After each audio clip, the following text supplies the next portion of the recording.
Welcome to the Be on the Move podcast, hosted by Andrew Roncheto. Through thoughtful conversations, we explore how innovation fuels growth for humanity, uncovering the stories and ideas that shape lasting impact. And now your host, Andrew Roncheto. Well, hello, everyone, and welcome back to Be on the Move, the podcast where we're exploring journeys and ideas that empower human potential, amplify your purpose through actionable insights. And I got to tell you, I am thrilled today to introduce you to somebody who is a little bit close to my heart here. We got to do a little bit of an introduction before this, but his personal story and his mission deeply align with everything that we stand for and that we're looking to talk about. So I've got with me today, Mark Firehammer. He's the co-creator of Feelness, and it's a groundbreaking system that looks to offer hope and empowerment to anyone seeking to maintain independence, even through physical decline. But I'll tell you, I resonate with it from my own personal story, and I'm sure we're going to get into it. But this whole idea of sidestepping the staggering costs of long-term care, Mark's is a testament to that. And it's so powerful and simple to talk about how movement can help build resiliency and help you reclaim your freedom. So at the age of 60, I think it's young. I want to introduce you to Mark. Welcome to the show today, and I'm glad you're here to talk with us. Thank you, Andrew. I appreciate you having me. No, that's great. And, maybe we started off here just so everybody can get a little bit of groundwork. It'd be fantastic for you to just share a little bit about what your journey's been like, how you got to Feelness, and what it's all about for you. Sure. One of my favorite topics, Andrew. I come to where we are with Feelness as the guy that doesn't go to the gym. I've lived a really active life, spent 20 years in the music business and touring, and the movement that was in my daily lifestyle from moment to moment was enough to keep my body functioning as it was designed, as I like to say. But as I started to reach, mid 50s, 60, I started to not only feel the difference, but hear the voice that culture really falsely puts in our ear, that decline is inevitable. And I'm fortunate to have fallen into the orbit of my life partner, Katrina Hawley, one of the smartest and most skilled body practitioners. She's, just to give you a few examples, a dance major in college, a 20-year veteran Pilates studio owner, a teacher's teacher. She's a senior trainer for Polestar International. But she's so delightfully nerdy about the way the body works and all the parts and the relationships between them. A guy like me who's a systems thinker, sitting and listening to people like Katrina, it's like, oh my gosh, just like everything else that I've endeavored to explore in my life, the human body itself is this amazing system. And she works with a lot of older people,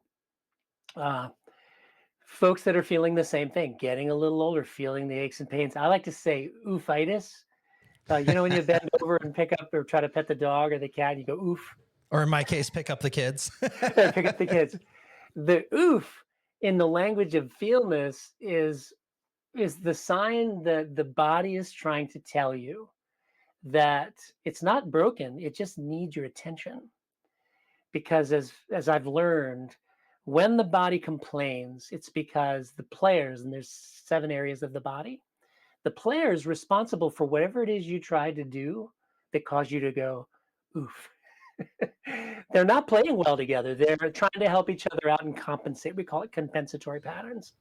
And unfortunately, in this culture, we're not taught that our body is this amazing and resilient thing. We're told that it's going to fall apart as you get older, lots of negative things. And the reality is, if you listen to the body, it's just telling you, I need your attention. I like to associate it with the check engine light. Obviously, you have a car. Yep. I was a motorhead back in the 60s and 70s. And the check engine light is not that the car is broken. It's that it needs your attention. And having driven, just racy like cars when I was a kid, if the check engine light goes on, here's your choice. Do you go to the track and drive 150 miles an hour until the engine blows up? Or do you go to the shop and see to the engine's needs? The light goes off and then you run around the track. That's the thing. The body is just the equivalent of the check engine light. Does that make sense? It does. And, ironically, I use the same analogy when we're talking about holistic wellness, I love it. and the 8 dimensions of it, Yeah, because you could be just jetting, like you were talking about, in one direction or one dimension wholeheartedly. A lot of people right. do it with their job. Yeah, And all of a sudden you're shrinking everything else towards the center. So you're not focusing on these other aspects of your life. But while you can do that a little bit, and I think you talked a moment ago about like resiliency, like your body can hold out for a while, but it's not going to survive forever. You can exactly. keep, pushing hard, but you got to come back and focus on the whole, the seven aspects of the body, or Yeah, parts of the body, like you're saying. So yeah, 100% agree with you there. yeah. It's a it's a blessing for me to have this at my age because I'm not going to change in that mindset of I don't want to get in the car, drive to a gym, and I have access to a fitness facility with a dozen teachers and $500,000 worth of equipment. Just not interested. It doesn't do it for me, right? And that's okay, right? Because the vast majority of the human species story exists long before any of this was even conceived of. In fact, I always like to point out that the Industrial Revolution gave us these easy lives, so to speak.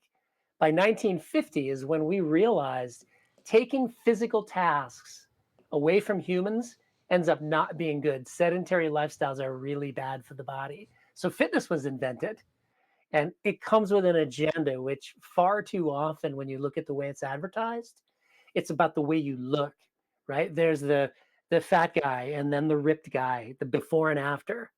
And when I see those, I'm just, I don't need to look like a Marvel superhero. What I really need is to feel good in my body, moment to moment, every day. So, as I like to put it, the ride, because I'm riding in a body, and it's the only body I'm going to have this lifetime. I want that ride to be epic. And Feelness allows me to approach it from the inside rather than looking in the mirror. The 9 tasks we all do every day. If any one of them makes me go, oof, getting up out of bed, walking to, get the newspaper, reaching for the coffee beans on the high shelf, I keep them up there so that I'm always doing that with my body. So in case I get the oof. Well, so of the 9 tasks, if I find an oof, I simply go to the prescription that says groups of 7 simple movements that if you just do them for 10 minutes, 2, 3 times a day, in very short order, the oof goes away because you're telling your body, I hear you, I heard the oof, and I'm going to work the parts that were responsible for that task, and it's back again. And I'm 62 now. And at 60, as the story that I had shared with you, Andrew, I had plantar fasciitis suffering on the left foot, right knee tendonitis, right hip pain that was intermittent, and then lower back pain, depending on how I was walking and where I was walking. If it was rugged terrain, the back would start to hurt. And I'm like, oh, no, no, no, no, no, this is bad. Luckily, with Katrina in my court, and we'd already started to put together Feelness, I became the first case study for it. And in 24 days, 32 minutes on average, so 3 sessions of 10 minutes. Okay. One of them, I guess, went a little long. Everything was back to normal. And 2 years later, here I am walking whenever, wherever, however I want, and just laughing and really dancing and skipping along the path as a 62-year-old guy. I mean, that's amazing. Like Yeah. it almost to me sounds too simple. Well, no, I hear that a lot. I get that. Yeah. Yeah, I mean, and maybe that's not a bad thing. I think we're always talking about I need an hour in the gym, or 2 hours riding a bike, or whatever it might be, and it doesn't sound like you're talking about that at all. It's like what, 3 points in the day, like almost if you went breakfast, lunch, and dinner. Yes. A simple walk right afterwards to let your food digest almost. Yeah. But can you dive a little bit deeper into some other aspects? Because you and I were talking about holistic wellness, and it sounds like it's not just even the physical aspect of this, but there's these other aspects that it really radiates into. And maybe you can share a little bit more beyond the physical side, what it's done for you, focusing on feelness within your personal life and how you see it also reflecting itself in other areas of your life too. Yeah, that's a really important piece of it. We've already kind of touched on the negative beliefs that especially American culture has about aging. And having not been willing to buy into that and been doing Feelness now for so almost 2 years. It'll be full 2 years in this July. Psychologically and emotionally and even spiritually, I am more at ease because I've re-established the primary relationship, which is the mind and the body. Prior to that, there was awareness for me, probably more than some people, but I was disconnected from my body. I kind of took it for granted. And when something did happen, and a good example is I had a knee surgery in my 40s. And 10 years after that surgery, it still didn't feel right. When I met Katrina, she asked me what the problem was because we were hiking. And in 2 minutes, she did this simple exercise that tricked my nervous system into believing there was nothing wrong with the knee. What she was doing is proving to me that my mindset that I had developed out of fear about the knee has become the truth about my knee. So in 2 minutes, I'm like, oh my God, that's all over. I let go of that fear and never looked back. And sometimes it really is that simple because the moment I had the experience of a stable knee, I knew the truth that I had been wrong. And the ego doesn't like to be wrong. Right? No, But not at all. I want the ride to be epic. So I was willing to set my ego aside and say, okay, there's nothing wrong with my knee. And I owe Katrina a debt of gratitude for that one. And I see her do this with people all the time because when you understand the body as she does, and we do this when we're out at restaurants, we'll watch people moving and then we'll talk about what we think is not wrong, but not functioning as designed. I like to use that acronym because it's a fad. It's either function as designed, which is a Feelness acronym. The fitness acronym is form as dictated. Looking in the mirror, I want the ripped abs, I want the biceps. There's a mindset to that. And Yep. to get back to the piece about the gym, Andrew, the reason why Feelness seems simple and maybe too simple is that when you go to the gym, you're basically, if you know what you're doing, working on everything one section at a time to change the way mostly your body looks. Feelness is motivated by the oof. If the walking or the getting down to the floor or the bending over at the waist, if that is troublesome for you, you focus on just that. I'm now at what we call Feelness level 0, which is Okay. no oofs. No Okay. oofs at all. That means if I do decide I want to go to the gym, my body is functioning as designed and I can safely and effectively do something more aggressive. And all the while, it keeps my mind out of the fear zone and out of the worry zone about, the so-called inevitability of decline. Throw that away. There's nothing true about it at all. Just look at the Okinawans. No, absolutely. And maybe that's something we should hit on here because, Yeah. we were talking about this right as we were getting ready to tape it. And there's a lot of conversation out there today about longevity, and we talk about it from a numbers game. So you being a systems guy, I would say I am as well. Like, what are the numbers? What's the data telling me about where I'm going to sit in life? What do I need to do to change it? I think there's a gentleman, he was like, I only lived in 2024, like 0.8 years. I aged 0.8 years. And I'm like, well, how'd you figure that one out? Like, Yeah, right. but There's an app for that. yeah, exactly. There is an app for that. But I think in something you're talking about here, this whole aspect of longevity and this potential that we could see in the short term here, Folks living till 150, if you could even imagine. You're not even halfway through your life yet, if Right. that's the reality. Like, what are your thoughts on some of that and what it means for like what you're doing today? But even like for myself, what I can do or what I can look at. I think there's so much we could talk about there. Yeah, I agree. Have you seen the documentary by Dan Buettner, The Secrets of the Blue Zones? I have not. You should watch that because it's exactly what we're talking about here. It's 5 places on the earth that he traveled to and documented where an inordinate number, like way beyond anywhere else in the world, are centenarians. They're living to 100 and beyond. And there's a lot of variables, but there's 4 universally consistent ones in all the main 5: Costa Rica, Sardinia, Okinawa. There's a community in California, and then one more. I don't recall what it is. But the 4 things are the diet is important. Mostly vegetarian. I do eat some meat, but I in moderation. So the universal consistency for these people is diet. Eat well. The second one is purpose, right?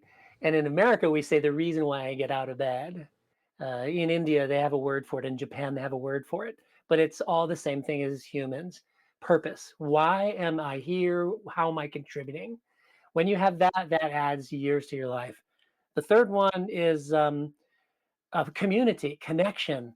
And in individualist cultures like the United States, we're pushing our elderly folks away. We're putting them in homes and we're not really seeing them as a source of wisdom.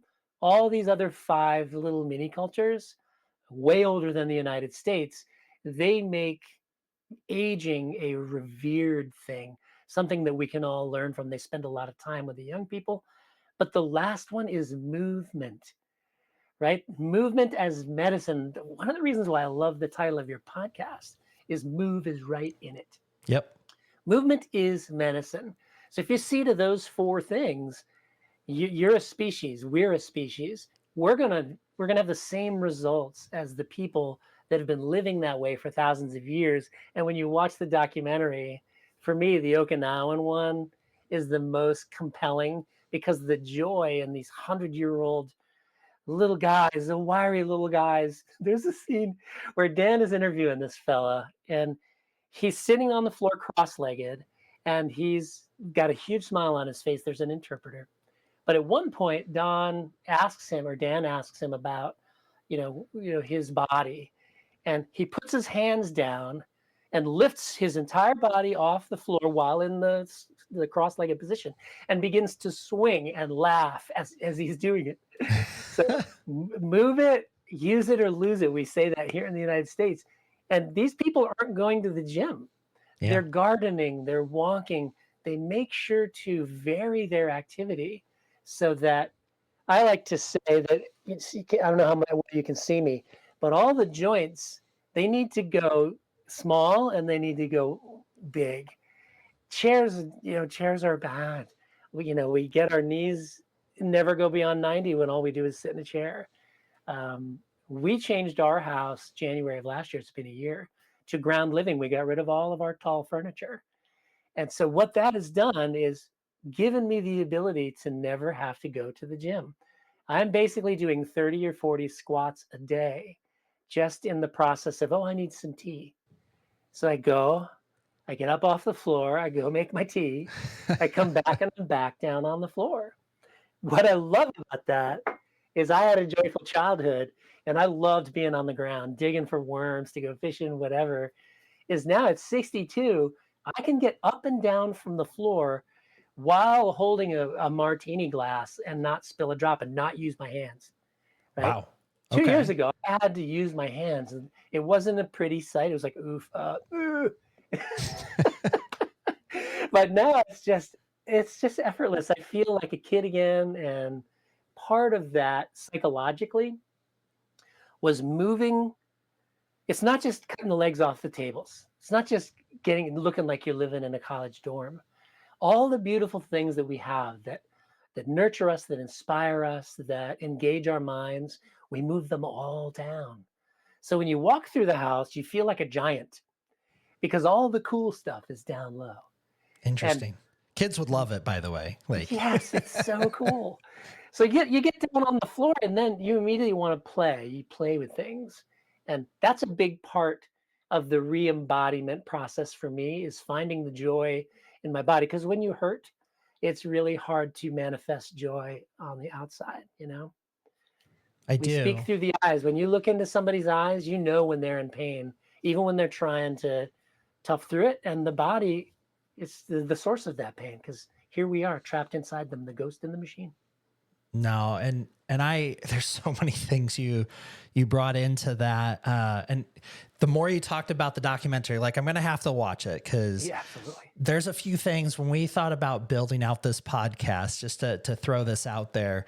There's really three things that we try to talk about, and I think that's why it's easy for us to relate with what you're talking about. Is the first one is, what is your purpose? What is your why? Like, we don't spend enough time thinking about that, not because we got to think about it every day, but just this idea that in thinking about it and being present about it and conscious about it, everything else starts to make a lot more sense.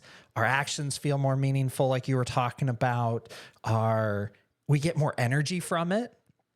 We feel more authentic to ourselves. Our decisions become easier. Like, I mean, how long did it take you really to decide to bring everything down to the floor? It probably didn't take you very long, because it was About just 30 days. 30. See, there you go. And you've been loving it now for what, 11 months plus? I mean, Yeah.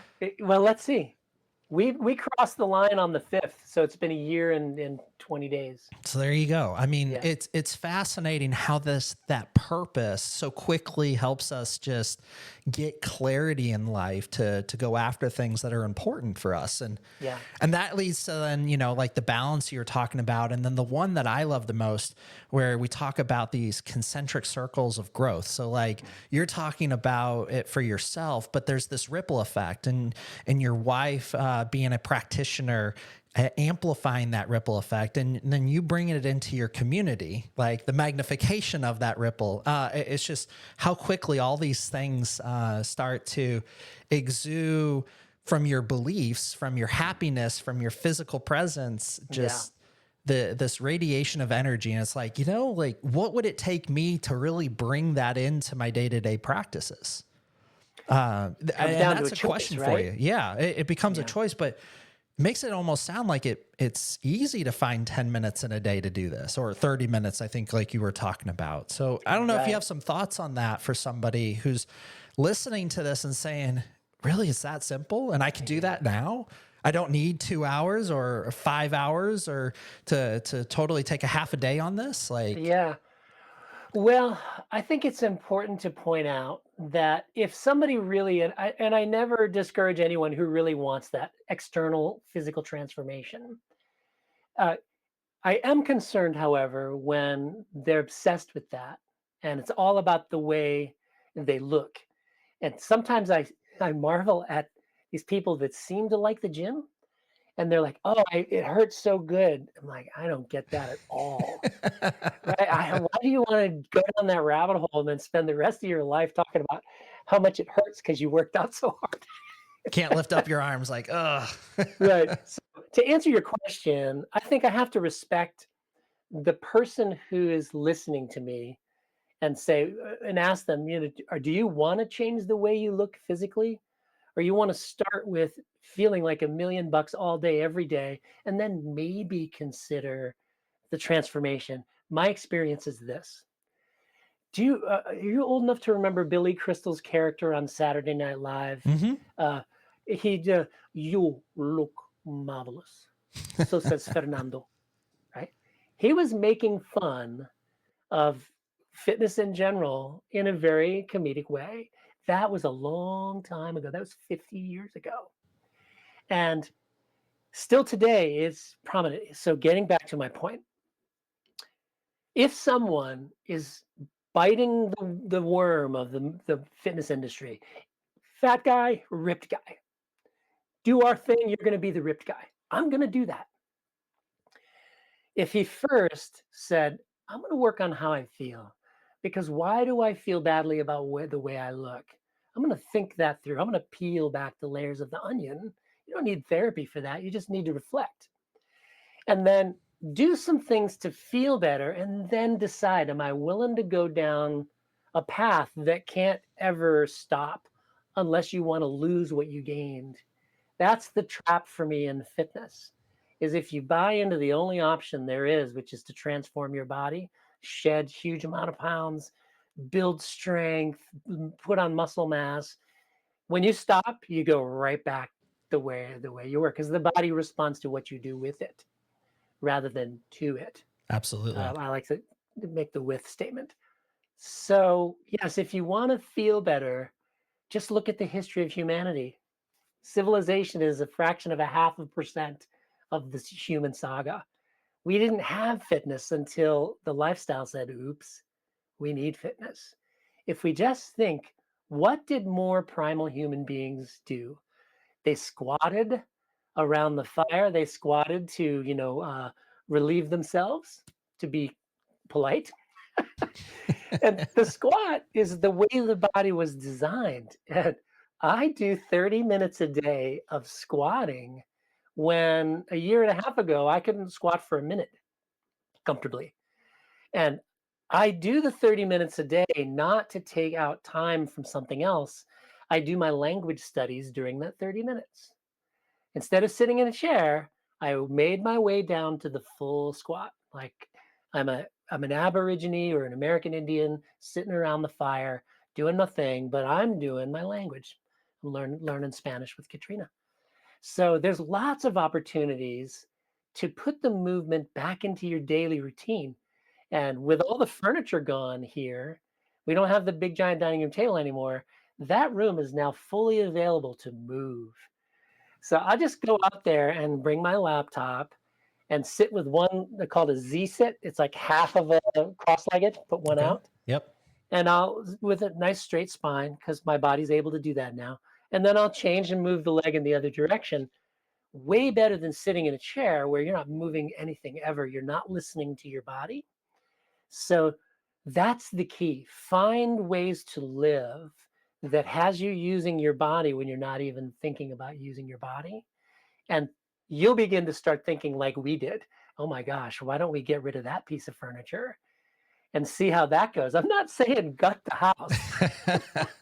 I mean, We started the couch. yeah, I see some picture frames behind you, so Yes. you got to at least stand a little bit tall to. Yes.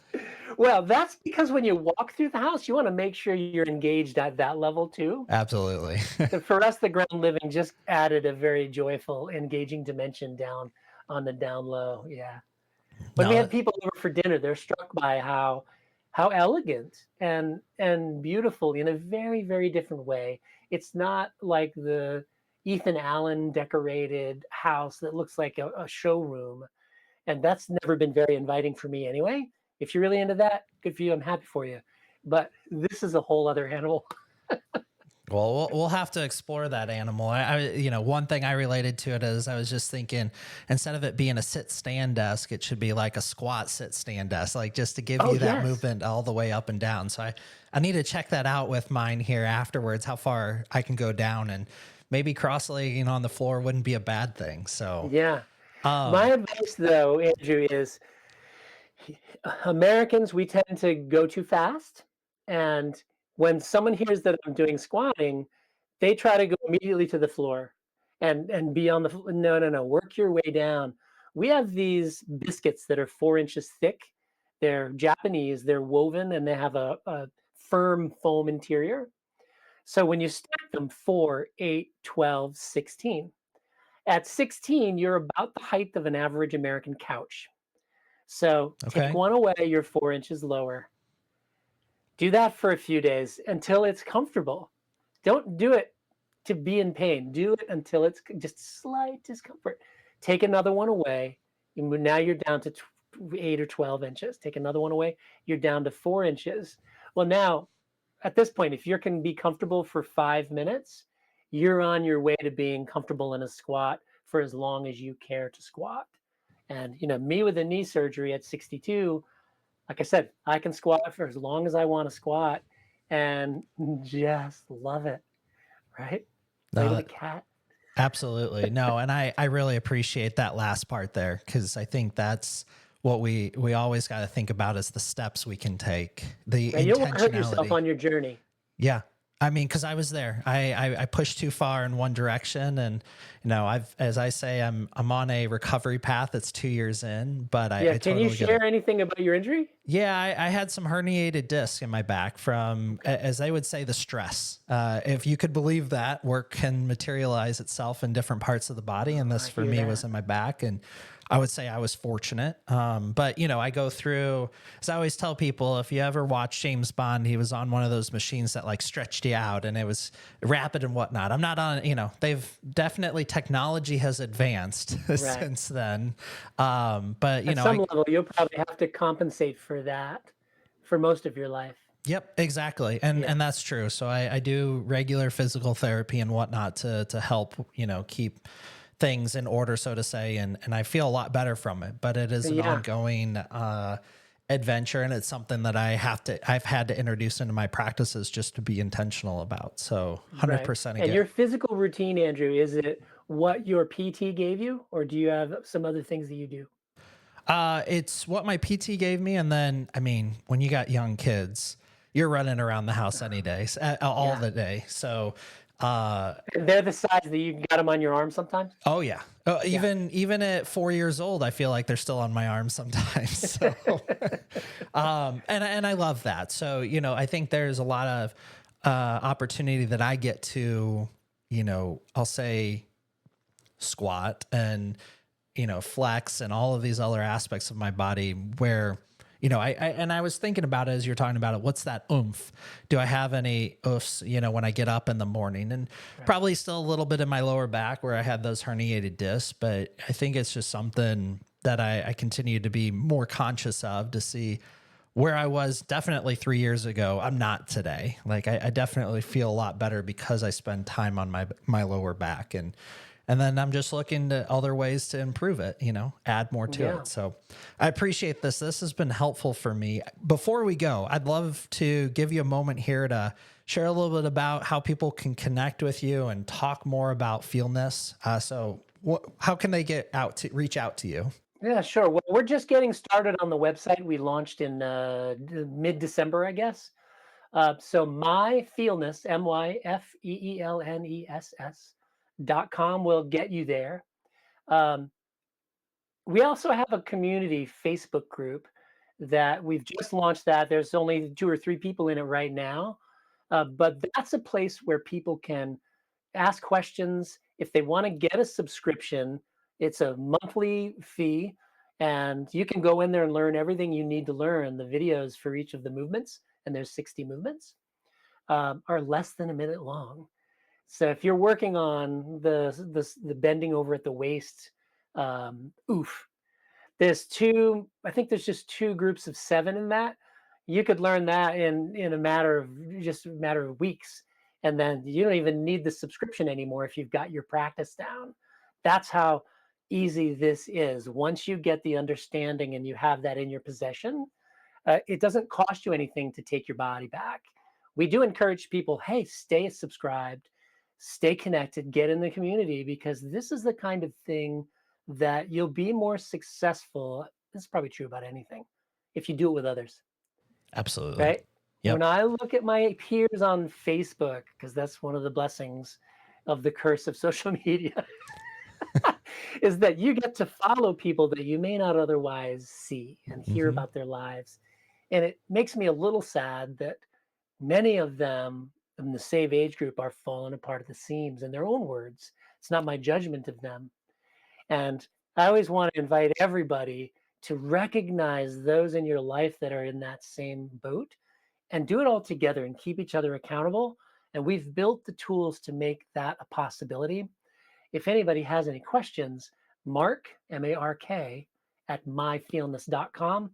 More than happy to receive emails and answer any questions anybody might have. Fantastic. Well, Mark, thank you so much for coming on the podcast today, for sharing your experiences, how you moved from the challenges you were having physically to I mean, absolute joy it looks like to how it impacted other parts of your life. I really appreciate you sharing that personal story and what you're doing with Feelness and the system you've built there. So we'll have all this in the show notes for everybody. But until the next episode, I hope you take something from this. Get ready for the next time we connect with another great expert like Mark, and we'll see you then. Thank you, everybody. Thanks, Andrew. Thank you for joining us on this episode of Beyond the Move. Don't forget to follow us, rate the show, and share with others. If you're ready to dive deeper, visit us at beyondplatform.com. Catch you next time.